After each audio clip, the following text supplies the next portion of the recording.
Speaker साहब sir अज मेहरबानी इन असेंबली में ॻाल्हाइण जो मौक़ो मिलियो पॉइंट ऑफ ऑर्डर ते सर असांजे सिंध जो हिकु तमामु वॾो मेन हिकिड़ो इशू आहे।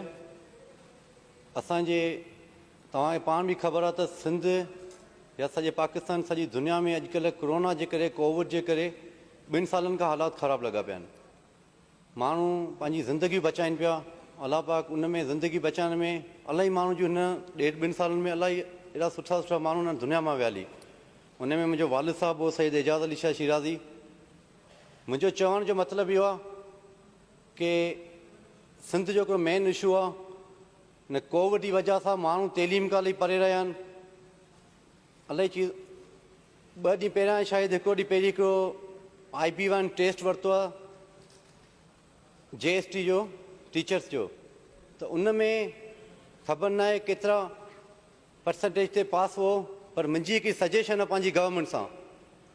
मूंखे यादि आहे 2017 में मुंहिंजो वालिद साहिबु हिन ई असेंबली में MPO 2017 आहे या 2016 आहे, त मुंहिंजे बाबा कोशिशि कई, मुंहिंजे बाबा सईद एजाज़ अली शाह शिराज़ी कोशिशि कई। उन वक़्त में सिंध गवर्नमेंट अनाउंस कयूं पुलिस जूं सीटूं। पुलिस में इलाही माण्हू रहिजी विया हुआ, 50% ते पास हो या 55% ते हो। त उन वक़्त में मुंहिंजे वालिद साहिबु कोशिशि कई त असांजे चेयरमैन बिलावल भुट्टो ज़रदारी साहिबु या पाकिस्तान पीपल्स पार्टी जी इहा पॉलिसी आहे त आवाम खे रोज़गार ॾियूं। माण्हू जे जेके इलाइक़े जा माण्हू हुआ उन वक़्त में 30% ते शायदि सिंध गवर्नमेंट परसेंटेज घटाए 30% रखियो वियो। त उन में सॼे सिंध जे 12 ॾींहंनि मां हर इलाइक़े मां माण्हू नौकिरियुनि में पुलिस में कांस्टेबल ते खजी आया। त अॼु मुंहिंजो बि इहो ई मशवरो आहे सॼी सिंध गवर्नमेंट खे। असांजे ऑनरेबल मिनिस्टर साहिबु वेठो आहे, सरदार शाह साहिबु वेठो आहे, असांजे चीफ मिनिस्टर साहिब खे बि अर्ज़ु कंदुसि।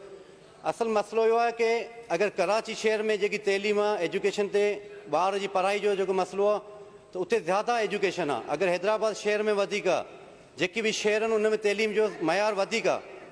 अगरि केटी बंदर आहे या बाराड़ी जो घोटकी जो इलाइक़ो आहे उन में तइलीम जो अञा मसइला आहिनि।